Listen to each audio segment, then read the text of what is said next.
The fluorescent lights hum above Sacred Heart Hospital's ER like a surgical drone maintaining sterile altitude. Tuesday night, 11:56 p.m. The department breathes in its own rhythm, ventilators wheeze, monitors beep their electronic hymns, and somewhere down the corridor, a patient is crying behind a privacy curtain. Hannah Clarke moves through it all with the kind of efficiency that makes chaos invisible. She doesn't walk through the emergency room. She flows. That's what the paramedics notice first. Not her face, she keeps that carefully neutral, dark eyes forward, shoulders squared but not stiff. It's the way her hands move from task to task without hesitation, without the small inefficient gestures that plague most nurses. No double-checking. No retracing. Just competence rendered in motion, like someone who has rehearsed these movements 10,000 times and now executes them without conscious thought. Her scrubs are charcoal gray, perfectly pressed despite a 12-hour shift. Her name badge is clipped to the left pocket. No photos. No stickers. Just the hospital logo and her name, H. Clarke. Nobody calls her Hannah. Most of the nursing staff doesn't call her anything at all. At 11:52 p.m., a Mercy EMS unit pulls up to the ambulance bay with a 68-year-old male, acute chest pain, crushing sensation radiating into the left arm. The paramedic driving knows the drill: get the patient inside, brief the ER team, get back in service. But when Hannah emerges from Trauma Bay 2 to receive report, something changes in his posture. His shoulders drop by an inch. His voice steadies. He doesn't know why. Male, 68, presented with acute substernal chest pain, the paramedic says, rattling off vitals with the precision of someone who has done this 400 times. BP 142/89, heart rate 102, respiratory rate 22. Started aspirin in the field, established for access, 12 lead shows some ST elevation in the anterolateral leads. We've been running hot for 7 minutes. Hannah's eyes move across the stretcher without scanning the patient's face first. She looks at the monitor. Then the 4. Then the oxygen saturation reading, which climbs from 94 to 97% as she watches. She notes these things the way a master musician reads a score, each element contributing to a single complete image. Her left hand trembles slightly as she reaches for the chart, a tremor that lasts exactly 2 seconds before she slides the hand into her pocket and grabs the clipboard with her right instead. "Good work," she says to the paramedic. "Get him to the cath lab. Call ahead." 3 words. That's all it takes for him to feel seen. Not praised. Not patronized. Seen. The kind of acknowledgement you only get from someone who actually understands what the work costs. The paramedic's name is Douglas Halloway, former Army combat medic, 101st Airborne, and he has spent the last 18 months wondering why he left medicine. But he doesn't wonder that anymore, not here, not when this nurse, this woman whose name he doesn't know, moves with the kind of certainty that reminds him why the work matters. He wants to ask her something. "Where did you serve? What was your unit?" But her eyes are already moving to the next patient, the next crisis, and the question dies in his throat before it reaches his lips. Hannah doesn't ask to be called back. She doesn't wonder about the paramedic's intuition. She's already forgotten this interaction because her attention has moved to something else entirely. A patient in Bay 4 has been waiting 43 minutes with shoulder pain that's not getting better, and the resident ordered imaging 2 hours ago but nobody's followed up. She makes a note. Follows the chain without fanfare. Sacred Heart Hospital's ER moves in cycles. Peak hours and dead zones. Chaos and breathing room. Hannah uses the 11:58 p.m. quiet, that narrow window before the midnight drunk and disorderly crowd rolls in, to restock supplies and, more importantly, to review the chart audit she's been quietly conducting for the past 3 weeks. Something in the billing codes doesn't match. Equipment ordered but never logged. Procedures documented that don't have corresponding physician notes or patient outcomes recorded. $847 here. $1,200 there. Scattered across 6 weeks like breadcrumbs someone dropped while running. She documents her observations on the back of the charge sheet. No accusations. Just numbers. Just facts. The kind of meticulous, unremarkable charting that nobody usually notices because it lives in the margins, in the footnotes, in the spaces where the real work of nursing actually happens. The lights buzz. Somewhere, a monitor alarms. Hannah doesn't move. She continues charting in handwriting so precise it could be printed. Each letter the same size, each number positioned exactly. The handwriting of someone trained to communicate with absolute clarity. The handwriting of someone for whom mistakes cost lives. At 12:07 a.m., Dr. Marcus Sterling arrives for his second week rounds.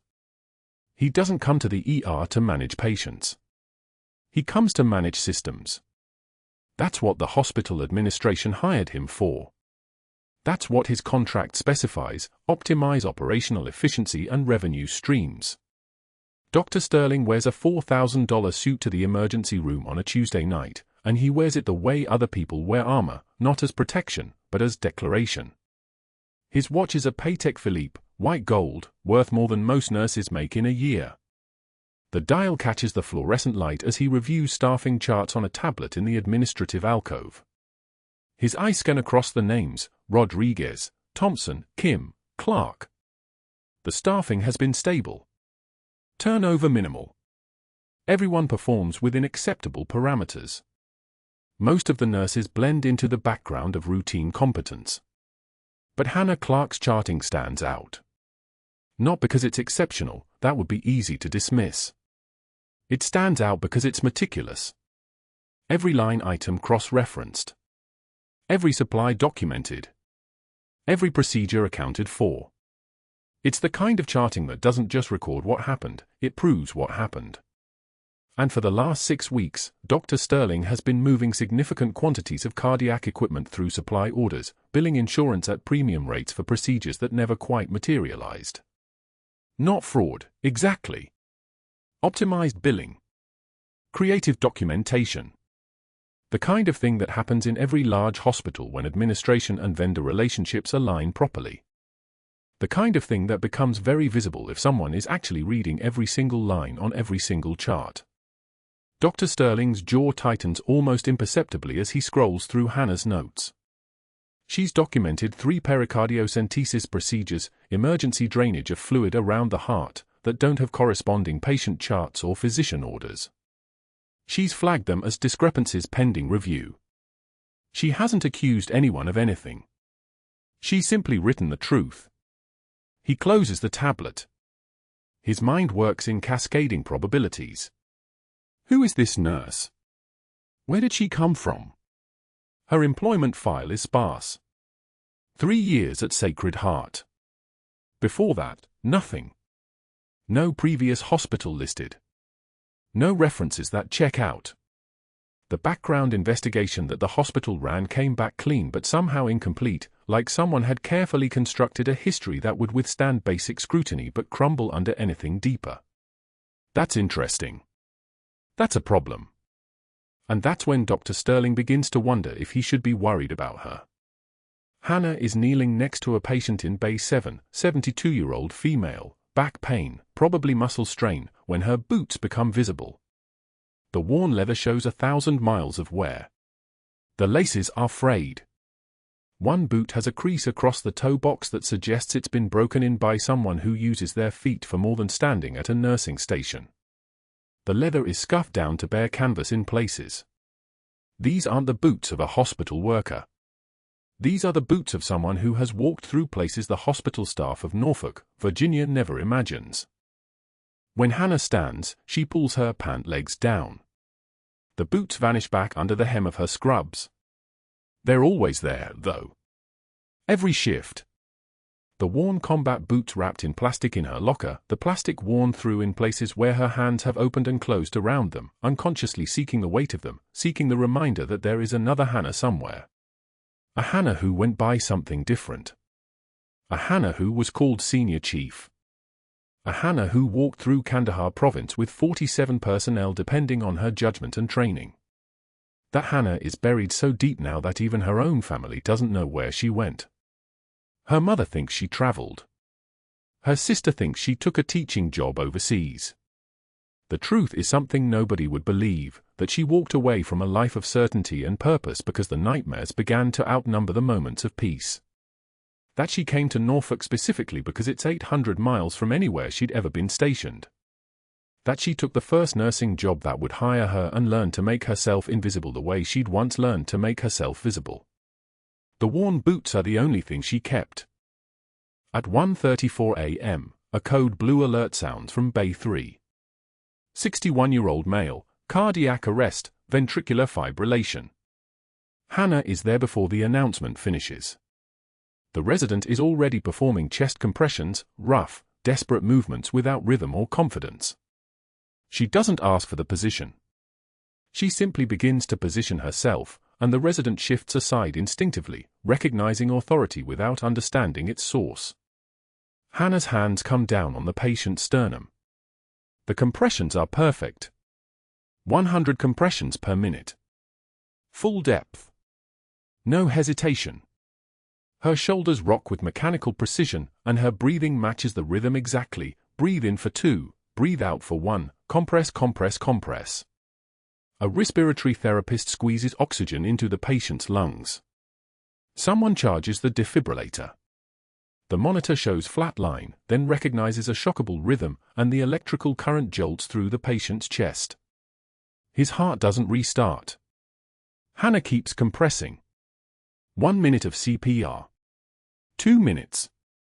The numbers blur together, but her rhythm never falters. Her left hand doesn't tremble. Her breathing doesn't accelerate. Pain is information. The ache in her shoulders is data. The resistance of the patient's ribs against her hands is feedback that tells her she's doing it right. At 18 minutes, the attending physician finally calls it. Time of death, 1:52 a.m. Hannah stops moving. She removes her hands. She steps back. And she doesn't look at the dead patient's face. She's already moving mentally to the next task: documentation, family notification, cleaning the bay. I'm going on break, she says quietly to nobody in particular. It's an understatement bordering on dry humor, the kind of thing that only someone who has held a lot of death in their hands can say. The trauma team exhales. The tension in the room drops by a degree. By 3:17 a.m., when her shift ends, Hannah has charted 18 patients, documented 2 near misses, filed 3 incident reports, and prepared 17 medication administration records with the kind of precision that would make an auditor weep. She changes out of her scrubs in the locker room while the day shift begins filtering in. Her locker is on the bottom row, half hidden by the angle of the door. Inside, there are exactly 6 things: a change of clothes, a water bottle, a phone that's never connected to the hospital network, a small towel, and the worn combat boots wrapped in plastic. She touches the boots once before closing the locker. Dr. Sterling watches from the administrative office as Hannah leaves the building at 3:24 a.m. She doesn't say goodbye to anyone. She doesn't wave. She simply moves toward the exit with the same fluid efficiency she brings to every other task. He watches her disappear into the Norfolk darkness and makes a note on his tablet: investigate aged Clarke. Background. History. Reason for employment gaps. He has no idea what has begun. The town of Norfolk breathes around her, humid, warm, the Atlantic somewhere in the darkness beyond the hospital district. Hannah Clarke gets into her used Honda Civic and drives home to an apartment she's lived in for almost 3 years without putting a single picture on the walls. Behind her, Sacred Heart Hospital continues its work, saving lives, untaking them, patching people back together in the fluorescent glow of one more American emergency room. What happened next would change everything. But Hannah Clarke doesn't know that yet. Thursday morning in the Sacred Heart break room smelled like burnt coffee and the particular staleness of a hospital that never closed. Hannah Clarke stood at the counter pouring her 3rd cup, listening to the radiator hiss behind the refrigerator. She didn't turn around when Dr. Sterling walked in with a cluster of residents trailing him like remoras following a shark. I'm taking bets, he announced, his voice carrying the easy confidence of a man who had never been told no. How long before our little mouse Clarke quits? I give her a week. 2 weeks maximum. Laughter rippled across the break room, not genuine laughter, but the kind that happened when powerful people gave permission for it. A nurse named Jennifer offered Friday. A resident said Monday. Dr. Sterling smiled, the kind of smile that didn't reach his eyes, and clapped a resident on the shoulder. $20 says she's gone by next Thursday. Hannah poured cream into her coffee with steady hands. One measured breath. The steam rose from the cup in delicate wisps, and she watched it drift toward the fluorescent light fixtures that buzzed overhead like agitated insects. She didn't look at Dr. Sterling. She didn't look at the residents. She simply picked up her coffee and walked back toward the ER, her shoes clicking softly on the tile, a sound like a clock counting down to something nobody else could hear yet. What they didn't know was that Hannah Clarke had survived things that made a hospital hierarchy look like a playground squabble. But she had come to Sacred Heart specifically to be unremarkable. She had buried the person who ran tactical operations through the mountains of Kandahar so deep that even her own family didn't know she was in Norfolk.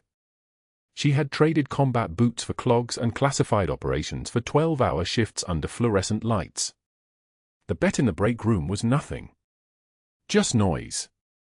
Just a man testing whether she would break, the way children test whether ice will hold their weight. She would show him nothing. That was the rule she had written for herself 3 years ago when she'd walked away, show nothing, tell nothing, become no one. Tuesday arrived with sheets of rain hammering against the hospital windows like applause from an angry audience. The cafeteria was packed during the mandatory staff meeting about new charting protocols. Hannah sat in the back corner with her tray, turkey sandwich, applesauce, water, eating with the focused efficiency of someone who treated meals as fuel, not pleasure. Around her, nurses and residents clustered in loud groups, talking over each other, their voices bouncing off the linoleum in waves. Dr. Sterling entered from the corridor, walking past the tables with a kind of slow deliberation that suggested he was looking for something. When he reached Hannah's table, he didn't slow down. He simply bumped her tray with his hip, not gently, not accidentally, and her lunch scattered across the table and floor in a cascade of ceramic and applesauce and sandwich fragments. A styrofoam cup of coffee tumbled and spilled, the liquid spreading across the white floor like a stain spreading through water. "Oh, Clarke," he said, his voice performing concern for the audience around them. "So clumsy. Maybe you should eat in your car next time." The room didn't go silent. That was the thing about public humiliation, it was most effective when everyone pretended they hadn't noticed. A nurse named Torres suddenly became very interested in her phone. The charge nurse from the night shift studied her shoelaces with intense focus. A senior doctor turned his back and reviewed his notes with exaggerated concentration. Hannah knelt to clean the mess. One measured breath, pulled in through her nose, held for 4 counts, released for 4 counts, the same breathing pattern she'd used before breaching compounds in Kandahar, before clearing rooms where insurgents waited, before moving through the dark knowing that any sound could be her last. A single tear escaped from her left eye. She wiped it away without breaking eye contact, without flinching, without letting the muscles around her mouth tremble even fractionally. She stood and spoke in a voice like still water, calm and clean and impossible to disturb. "I've worked in worse conditions, Dr. Sterling." The words landed like a physical thing. She watched his jaw tighten, watched him calculate whether to escalate or retreat. He chose retreat, backing away with a smile that looked more like a predator's grimace. Hannah deposited the ruined tray in the trash and returned to the ER without another glance at anyone in the cafeteria. What he didn't understand was that humiliation required vulnerability. It required caring about what other people thought. It required a sense of shame that Hannah had surgically removed from her nervous system years ago, piece by piece, in a field hospital in Kandahar where there was no time for embarrassment and every second of hesitation could cost lives. Friday afternoon came cold and bright. The ER was moderately busy, a broken collarbone, a migraine, a diabetic in hyperglycemic crisis, the usual collection of human suffering that filled most weekday shifts. Hannah was charting in the central nursing station when Dr. Sterling appeared with a patient chart in his hand. She was typing notes about a 64-year-old with atrial fibrillation, her documentation meticulous as always, time-stamped and detailed, recording exact medication times and vital sign measurements down to the minute. He threw the chart at her feet. Papers scattered like startled birds, sliding across the tile, some landing under the desk, others fluttering briefly before settling. "Pick that up, sweetheart," he said, his voice dripping with artificial sweetness that made the words into knives. "Or is bending over too complicated for you?" The central nursing station was a crossroads. A senior physician stood 2 feet away reviewing a monitor. The charge nurse was processing lab results at an adjacent terminal. A resident stood near the printer. Everyone heard it. Everyone pretended they hadn't. Hannah took one measured breath. One measured breath was all she ever needed. In that breath, she found the calm that had carried her through 6 hours of emergency thoracotomy while insurgent rounds snapped past her head. In that breath, she found the composure that had kept her hands steady while conducting surgery in a ditch under enemy fire, the same hands that had held 17 lives together while waiting for air support that didn't come fast enough. A single tear escaped. She wiped it away without breaking eye contact. When she spoke, her voice moved with the terrifying fluid precision of something that had survived at the absolute apex of its environment. "I've been called worse by better men." The words hung in the air like a challenge issued and accepted before anyone could understand the terms. Dr. Sterling's smile faltered. The senior physician suddenly found his shoes fascinating. The charge nurse stared at her keyboard as if it contained the secrets of the universe. A resident turned away and began studying the whiteboard with desperate concentration. Hannah kneeled and gathered the scattered papers, arranging them with methodical care, checking each one to ensure nothing was damaged. The chart was for a case where Dr. Sterling had billed for 2 units of cardiac imaging equipment when only 1 had been used. She had noted the discrepancy in her documentation. She had been careful to word it as a chart clarification, nothing accusatory, just a detail that was medically and financially accurate. The kind of detail that, when reviewed by an auditor, would begin to suggest a pattern. She stood and handed the chart back to him.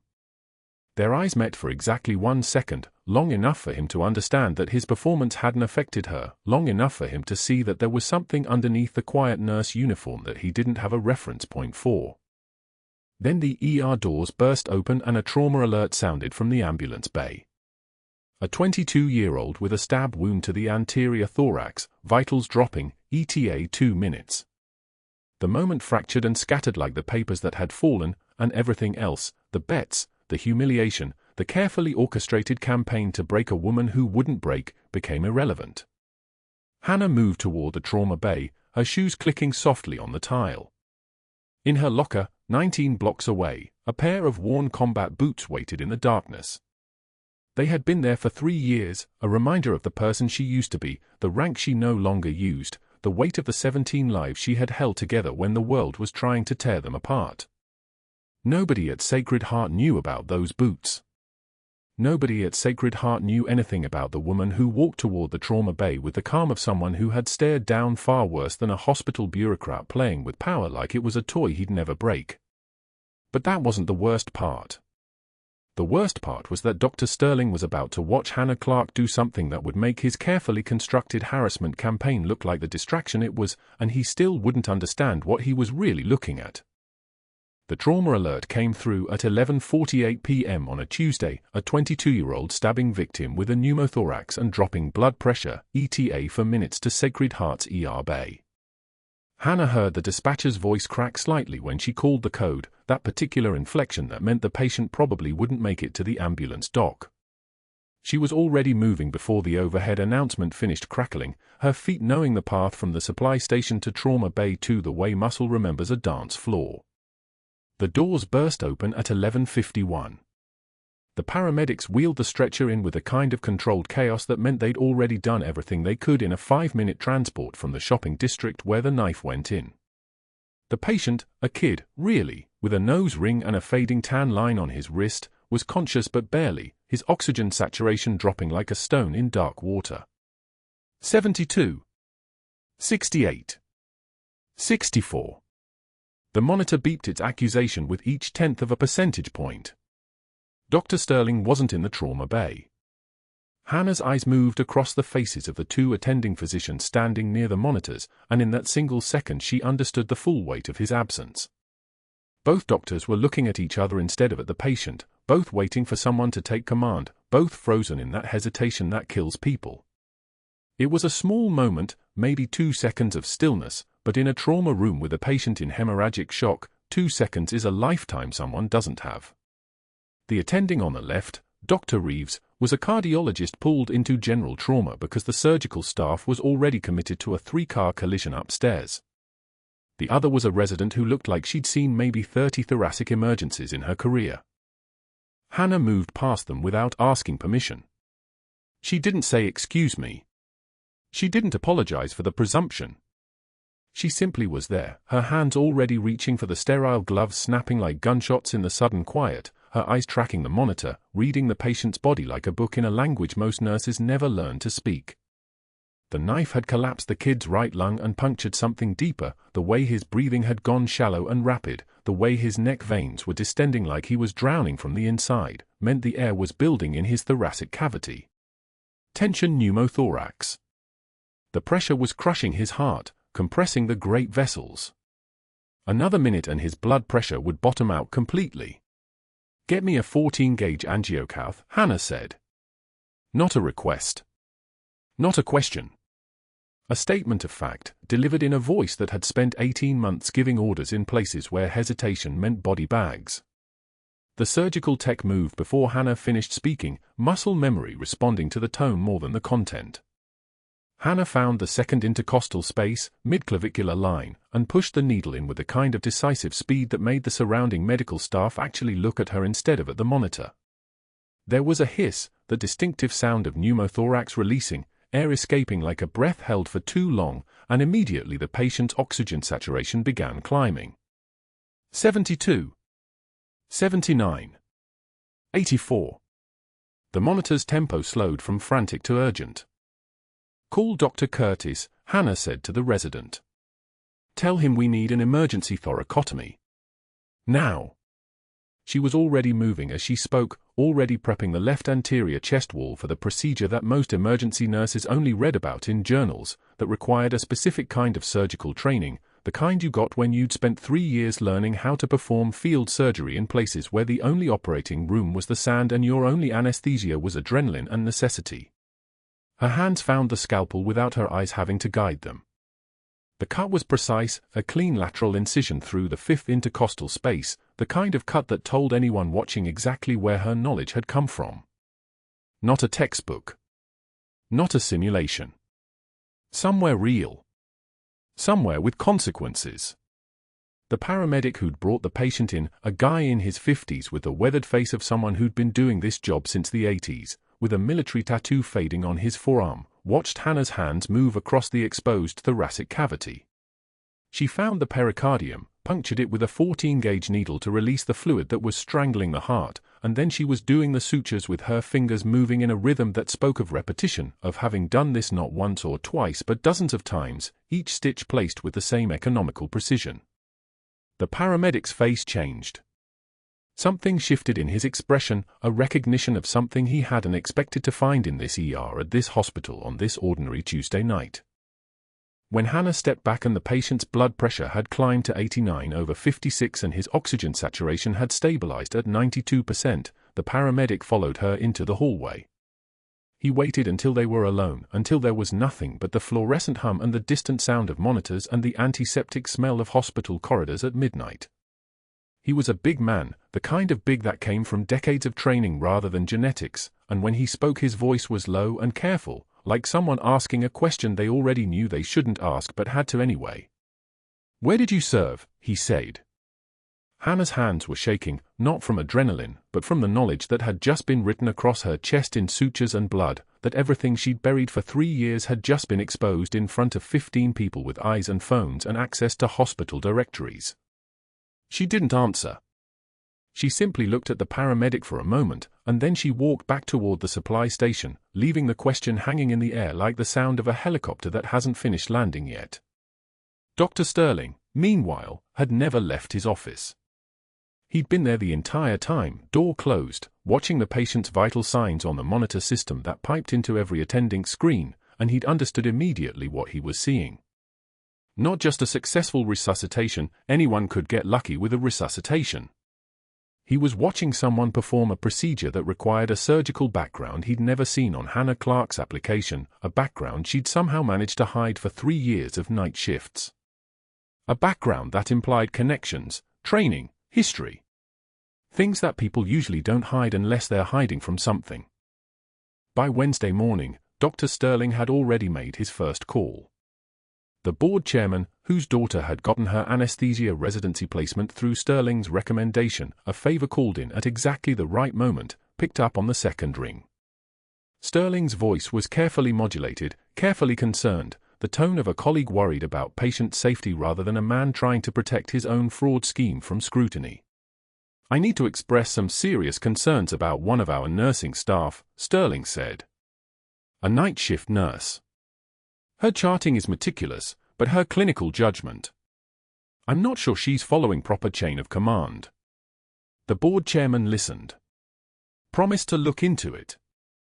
By Wednesday afternoon, HR had received a formal complaint. Dr. Sterling documented Hannah's unauthorized emergency procedure during the thoracotomy, flagged her for failure to obtain attending approval and the potential scope of practice violation. He didn't mention that the patient had been literally dying. He didn't mention that both attending physicians in the room had been frozen. He simply presented it as a reckless action by a nurse who thought she was a doctor. The phone calls to her listed references came Thursday morning. The first 2 numbers were disconnected. They'd been disconnected for 3 years, ever since Hannah had walked away from her old life and left no forwarding address, no email, nothing but a name on an application and a list of people she'd worked with who no longer existed in any searchable database. The third reference, a Colonel Marcus Hayes, answered on the first ring and gave a response so brief it took approximately 8 seconds. "I can't discuss that service member. Anything else I can help with?" "No. Goodbye." By Thursday evening, Hannah sat in a small conference room on the 3rd floor of Sacred Heart with Dr. Sterling on one side of the table, an HR representative on the other, and nothing in between except the written complaint and the knowledge that she had exactly 2 choices: defend herself or disappear again. "Your application shows a nursing degree from Jacksonville University and a preceptorship at Methodist Medical Center," the HR representative said carefully, looking at papers that didn't match anything about Hannah's actual background. "However, your listed supervisor from Methodist says he has no record of you working there." Hannah said nothing. Defending herself meant explaining where she'd actually gotten her training. It meant saying the name of the FOB, the names of the medics she'd worked alongside, the classification level of the operation she'd been part of. It meant confirming that she'd walked away from something that technically she was still obligated to keep secret. Dr. Sterling leaned back in his chair. He was smiling, not a genuine smile, but the smile of someone who'd already won and was simply enjoying the moment of victory. "I think we all recognize that there's been some kind of misrepresentation," Sterling said smoothly. "For the good of the hospital, for the safety of our patients, I think we need to move toward immediate termination." Hannah closed her eyes for a moment. When she opened them again, she was looking at the wall behind them, at a picture of the hospital founder from 1987, at a time when everything was simple and no one had seen the things that could never be unseen. She said nothing. And in that silence, 3 years of careful anonymity began to crack. That night, her PTSD broke through the walls like a breached dam. She woke at 3 a.m. screaming, her hands flying out to defend against a threat that wasn't there, her mind still in Kandahar, still in the medical tent, still surrounded by young men who weren't going home. She sat in her apartment in the dark, rain hammering the windows like mortar fire, and at 6:22 a.m. she found herself in the waiting room at the VA hospital in Portsmouth, surrounded by young veterans with the 1,000-yard stare that only comes from seeing things that most people can't imagine. She filled out the intake forms with hands that wouldn't stop trembling. She checked the boxes: combat veteran, yes. Deployed multiple times, yes. PTSD symptoms, yes. She looked up once and saw a kid who'd been 2 years behind her in the 160th SOR training pipeline, and she couldn't meet his eyes. By 8:15 a.m., before her name was called, before she had to explain anything or claim anything or be claimed by her past, Hannah Clarke was standing in the parking lot in the rain, heading back to her car, unable to stay. By Friday morning, her security badge had been deactivated. The termination letter was in her locker, placed there while the night shift was full and no one would notice the transition. Her pay would be processed through the end of the month, and then she would be gone from Sacred Heart Hospital, from Norfolk, from the only place she'd found where she could pretend to be someone ordinary. What she didn't know, what no one at the hospital knew yet, was that the paramedic who'd watched her suture technique had never stopped watching. He'd recognized the skill, the training, the precision. And he'd made a phone call of his own. Tuesday night at 11:47 p.m., the automatic doors of Sacred Heart Hospital's ER entrance hissed open and a man named Travis Keller walked through them like a hammer through glass. 300 pounds of rage and grief, shoulders filling the doorway, a .45 caliber handgun trembling in his right hand. His brother's name had been Michael. Michael Keller, 42 years old, admitted to Sacred Heart 3 months ago for a routine pericardiocentesis, a needle to drain fluid around the heart. Routine. That's what the surgery coordinator had told Travis. Nothing to worry about. Michael didn't survive the recovery room. Where is he? Travis screamed, his voice cracking like old leather. Where is the doctor who killed my brother? Where is he? Patients scattered like startled birds. A woman in a neck brace dove behind a waiting room chair. An elderly man grabbed his daughter's arm and pulled her toward the bathroom corridor. Nurses abandoned their stations. One dropped a clipboard and didn't stop to pick it up. The security guard behind the front desk, a kid maybe 24 years old, froze with his hand hovering near his radio, eyes locked on the gun, calculating distance and speed and finding only inadequacy in both. His radio crackled. He didn't move. The gun was pointed at the ceiling now, then at a monitor mounted on the wall, then back at the crowd that had already evaporated into hallways and trauma bays and supply closets. Hannah Clarke watched for exactly 2 seconds. She was standing at the medication dispensary 30 feet away, a supply list in her hands, her uniform still crisp from the start of shift 3 hours ago.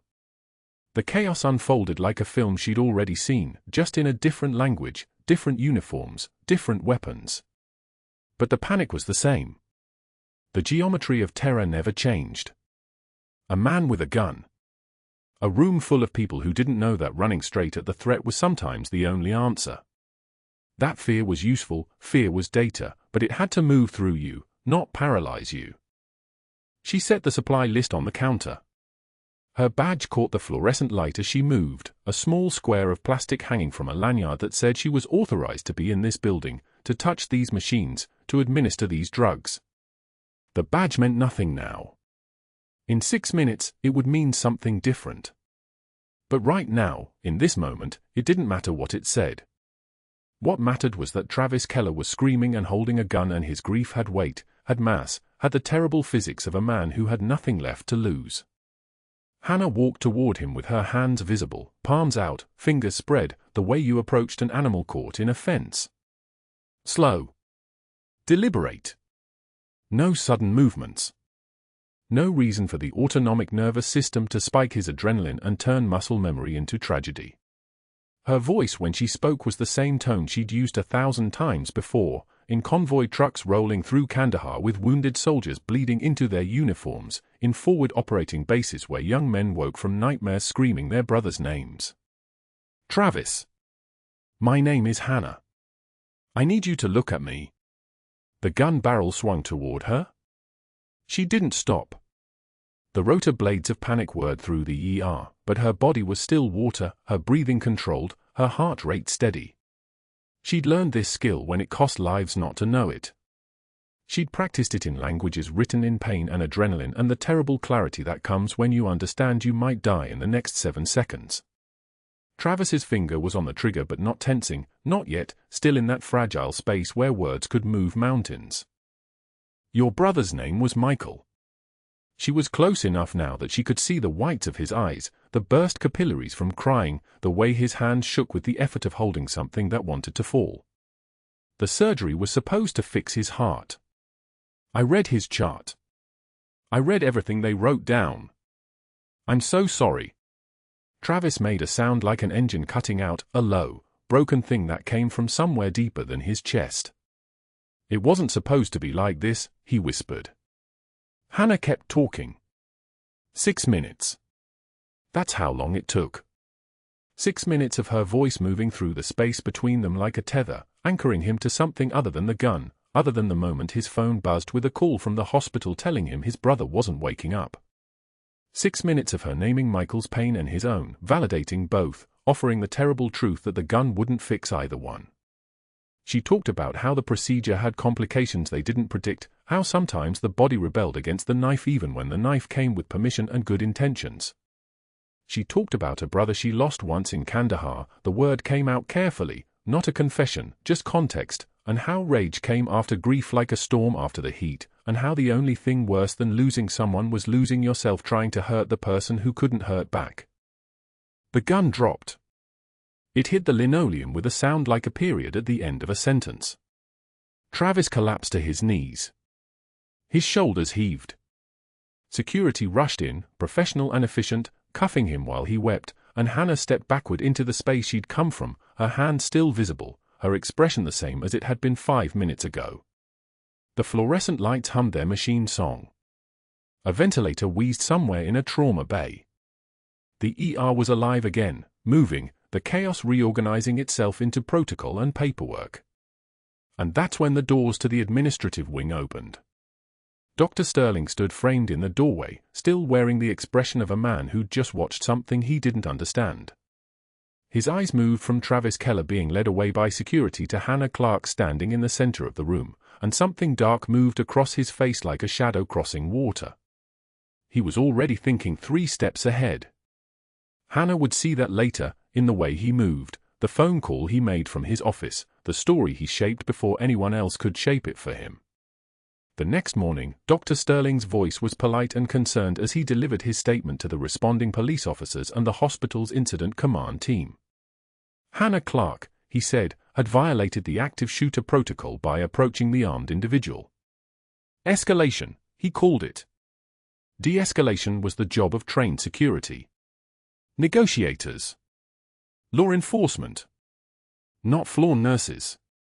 Hannah's intervention, though well-intentioned, had created an additional liability. She'd put herself in danger. She'd distracted security personnel from their duties. He'd seen this pattern before, nurses overstepping their authority, taking on roles they weren't trained for. He'd be happy to put in writing his concerns about her judgment. Thursday afternoon, the hospital board, 7 members, 6 of whom had received financial contributions or favorable contracts from physicians in Sterling's orbit, reviewed his prepared documentation. Pattern of insubordination. Judgment concerns. Violation of safety protocol.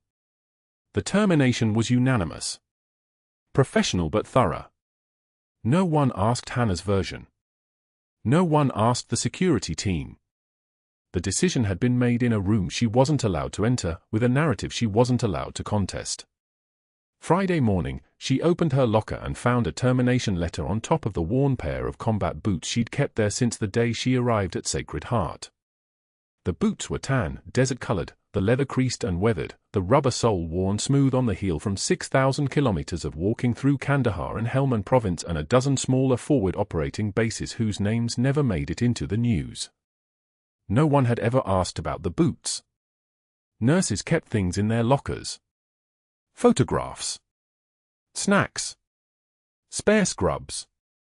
The assumption had always been that the boots were a preference, a fashion choice, not a museum piece from a life that had ended, supposedly forever. She carried a cardboard box through the parking lot at sunset, the November air cold enough to crystallize her breath. Her teenage niece, visiting from Charleston for the weekend, stood by the car with her arms crossed, confused and angry. "You quit?" Just like that. Hannah didn't answer. The sky was that particular shade of gray that meant weather was moving in from the Atlantic, clouds low and dense and heavy with the promise of rain. She loaded the box into the trunk, her badge, her shift schedule, the coffee mug someone had given her that said the nurse in charge in faded gold letters. the boots she carried in her hands. That's when the sound filled the sky. Rotor blades. Multiple sets, the deep percussion of high-performance military helicopters, the sound that made her spine remember things her brain had tried to forget. She looked up and 3 Black Hawks were descending toward the hospital's helipad with the controlled violence of something that had been doing this exact maneuver for 20 years. The wind from the rotors made her hair whip across her face. Her niece grabbed her arm, eyes wide, asking questions that Hannah couldn't answer because she didn't have the words yet, didn't know which version of herself was about to walk out of those helicopters.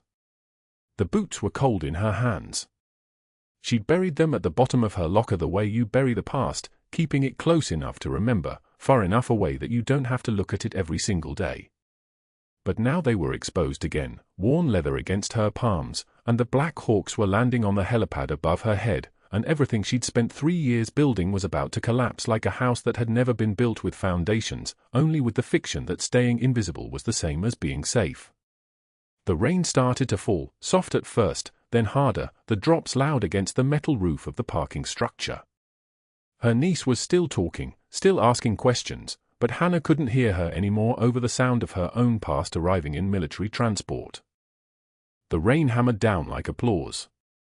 The rotor wash hit the parking lot like a physical force, flattening Hannah's hair against her face as 3 UH-60M Black Hawks descended through the Norfolk rain, their massive shadows swallowing the hospital whole. The helicopters didn't land on the street. They didn't wait for clearance. They settled directly onto Sacred Heart's helipad with the authority of something that answered to no one, rotors still spinning as men in tactical gear moved down the ramps with the terrifying fluid precision of apex predators trained to operate in countries most people couldn't find on a map. Hannah's niece, still standing by the car with the cardboard box of hospital scrubs and coffee mugs, watched the Black Hawks descend and grabbed Hannah's arm. What is happening right now? But Hannah already knew. The boots in her locker had just become evidence. The SEAL team, 8 operators in full tactical kit, weapons lowered but ready, moved through the ER entrance with the kind of coordination that only comes from bleeding together in places the news doesn't reach. They didn't acknowledge the terrified staff. They didn't slow for the security desk. They marched directly toward the administrative corridor with the same focused intensity they'd used clearing buildings in Kandahar, and every nurse, every resident, every attending physician got out of their way without being asked. An officer with commander's bars on his collar stopped at the elevator, pressed the call button, and spoke into his radio with a voice like a granite monument. "Bravo, we're in the building. Find her." In the parking lot, Hannah heard the words before she heard the helicopter rotors. The officer approaching her car moved like he had all the time in the world and no patience for anything else, rain streaming down his face, uniform already soaked, eyes locked on Hannah with the kind of attention that made her understand, in the space between heartbeats, that her borrowed civilian life had just expired. Her niece saw him coming and squeezed Hannah's arm tighter. The officer didn't speak until he was close enough that the rain between them barely mattered. "We need Senior Chief Petty Officer Clarke. Immediately." Not Hannah Clarke. Not the night nurse from the ER. Senior Chief. The rank alone was a sentence. Hannah closed her eyes for exactly 2 seconds. She could hear the rain hammering the asphalt, could hear her niece's breathing accelerate, could hear the distant sound of boots on linoleum tiles somewhere inside the hospital as the SEAL team ascended toward Dr. Sterling's office. The cover story, the modest nurse who kept to herself, who worked doubles, who nobody really knew, had just become history. She opened her eyes and looked at her niece. "Go home, Emma. I'll call you tonight." Emma started to protest, but Hannah was already moving, already walking toward the officer with her hands visible, her spine straightening by degrees, her entire body shifting from civilian posture into something harder, more precise. The officer saluted, fist to chest, sharp and formal, and stepped aside to let her pass. That was when Hannah understood they didn't come here to arrest her. They came here to collect her. The hallway to Dr. Sterling's office filled with the sound of boots on tile, 6, 7, 8 soldiers moving in formation, weapons secured now but presence absolutely unmissable. The SEAL team leader was already inside when Hannah arrived, a lieutenant commander with a scar along his left temple and eyes that had seen the same things hers had. His nameplate read Holloway. Hannah recognized him from the Convoy, 2019, Route Silver, the IED strike that killed 2 of his men and would have killed 3 more if she hadn't been in that ditch with a field surgical pack and a baseline understanding that you stop bleeding and you save lives. She hadn't seen him since that afternoon. She was pretty sure he hadn't seen her either, just hands working on his soldiers, a presence that kept them alive, a ghost that disappeared when the medevac landed. In the office, Dr. Sterling sat behind his desk with the color slowly draining from his face like someone had opened a valve. The HR director, a woman named Patricia who'd spent the morning reading Miranda rights and termination clauses with obvious discomfort, stood against the far wall, trembling.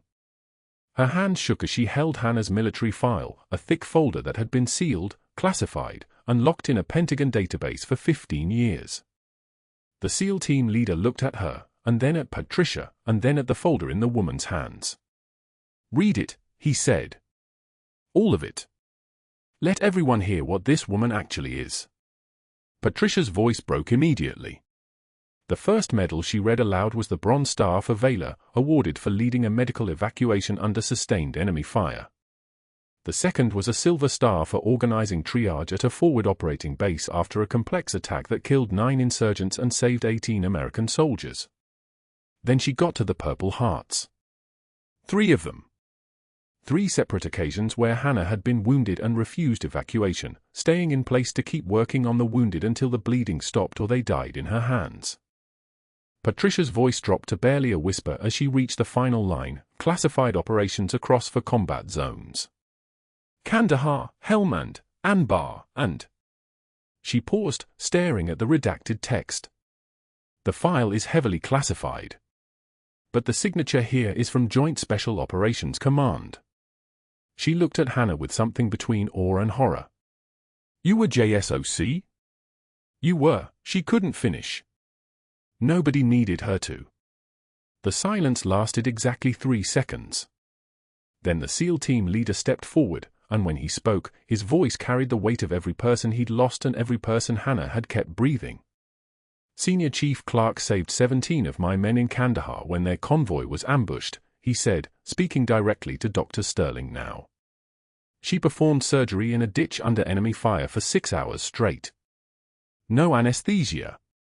No backup. No evacuation option. Just her hands and the will to keep them alive." He paused. "Your medical license doesn't exist in the same world as what she's done. Your career doesn't exist in that world. You're nothing compared to what walks through this hospital every day disguised as a nurse." Dr. Sterling's face went from white to grayish-purple, a color that Hannah recognized from the ICU, the color of someone whose body was shutting down from shock. His mouth opened and closed without sound. His hand drifted toward his computer, fingers trembling as he reached for the mouse, and Hannah realized what he was trying to do: delete the security footage. Delete the evidence. Delete the proof of his fraud scheme the way he'd spent 15 years deleting everything that threatened his access to stolen money. He was reaching for the power of deletion, the last move available to him, and he was reaching so desperately that Hannah almost felt pity for him. Then the office door opened, and a Marine Corps veteran in hospital IT scrubs stepped inside carrying a laptop and a hard drive that looked older than the building itself. This was Chen, the hospital's network administrator, the man who'd worked the night shift for 3 months silently documenting Dr. Sterling's crimes. Chen had been a corpsman before he became a technician, had served in Fallujah and Ramadi, had seen what happened to good soldiers when the people they trusted failed them. He set the laptop on Sterling's desk and opened it without asking permission. The screen filled with video footage, Sterling altering medication records, Sterling manually changing the timestamps on billing codes, Sterling forwarding fabricated procedure reports to insurance companies for phantom surgeries that existed only in digital form. "I saved it all, Doc," Chen said quietly. "Every deleted file. Every altered timestamp. Every backdoor you created. Sent it to the FBI's Norfolk field office 4 hours ago." He smiled without warmth. "You know what the best part about working night shift is? Nobody's watching when you back up the server to a secure drive. The FBI agent who walked in next didn't announce himself, didn't need to. His credential came out, his presentation of the search warrant came out, and his articulation of 17 counts of healthcare fraud, wire fraud, and conspiracy came out with the kind of precision that meant Sterling's lawyers were going to be unpacking discovery documents for the next 18 months. The board members who'd taken Sterling's consulting fees, the quid pro quo payments, the kickbacks hidden in shell companies, suddenly remembered urgent appointments. The supply company CEO who'd split the fraud 50-50 with Sterling was already in federal custody in Washington, and had already decided that the deal the government was offering involved testifying that Sterling was the architect of the entire scheme.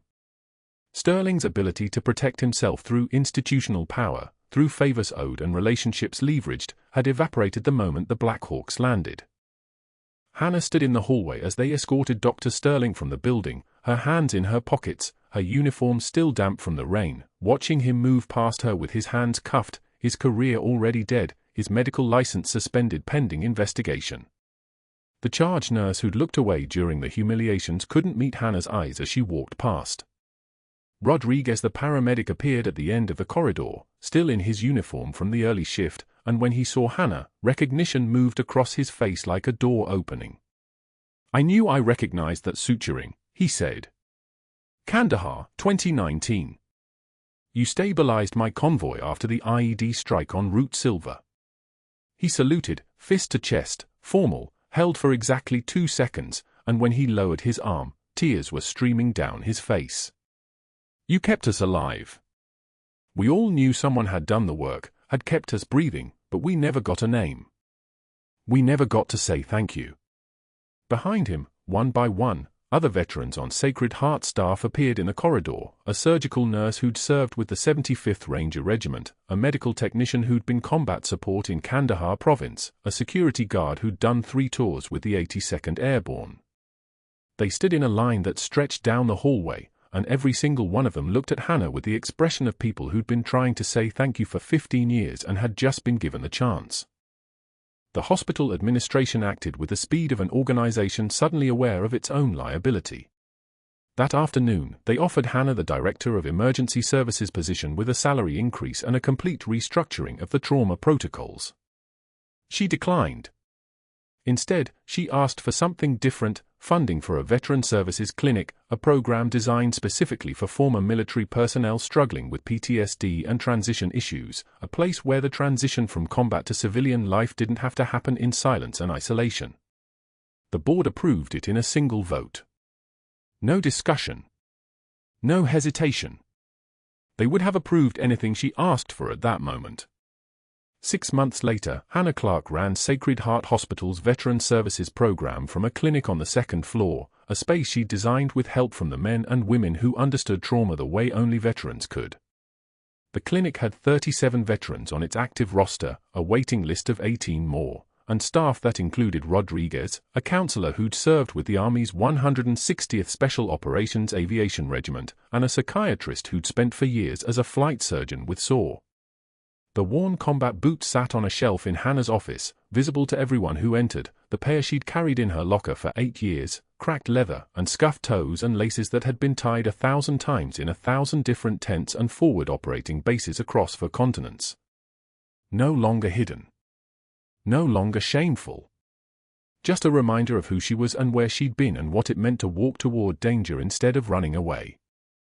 Dr. Marcus Sterling taught CPR at a community college for minimum wage, his medical license permanently revoked, his name now a footnote in healthcare fraud seminars and ethics courses. His wife filed for divorce 48 hours after his mugshot appeared in the Norfolk Virginian Pilot. His consulting contracts evaporated. His board memberships dissolved. The institutional power he'd accumulated through years of favors and strategic alliances collapsed the moment he no longer had anything to offer the people who'd pretended to support him. Travis Keller, the gunman from that Tuesday night, wrote Hannah letters from a psychiatric facility where he was getting help instead of serving hard time, because Hannah had testified on his behalf, had explained to the court that a man acting from grief and loss deserved treatment, not punishment. She understood loss. She understood grief. She understood what happened to people who tried to survive those things alone. Hannah's niece visited every weekend, proud to tell people her aunt was a decorated war hero, proud to work as a volunteer at the veteran clinic, proud to know that her greatest role model had spent 5 years teaching the world that quiet people were often the ones holding everything together. The charge nurse who'd looked away during the humiliations apologized 17 different times before Hannah finally told her to stop. The HR director wrote a formal letter of apology and contributed $5,000 to the Veteran Services Clinic. The paramedic who'd watched Hannah perform that field thoracotomy now worked beside her in the clinic, his hands and hers creating the same kind of miracles they'd created in that ditch in Kandahar, just with better equipment and fewer bullets. On the wall of Hannah's office hung a photograph from 2019, Hannah in combat gear, surrounded by soldiers she'd saved, all of them alive because she'd understood something that most people never learn, that true class isn't about titles or uniforms or the size of your paycheck. True class is what you do when the lights go out. It's what you do when nobody's watching. It's the choice you make when running away is easier than walking toward danger. And every Tuesday night at 11:33 p.m., when the emergency room got chaotic and the pressure spiked and people started to panic, the staff still told the story of the nurse who walked directly toward a 300-pound gunman while everyone else ran. The story hadn't changed. But now they could finally say her name. If this story about quiet heroism and hidden strength resonated with you, please subscribe and hit the notification bell so you never miss our next story. Leave a comment below, would you have done what Hannah did? And if you loved this series, share it with someone who deserves to know that sometimes the bravest people in the room are the ones who've already survived the worst. Thank you for listening.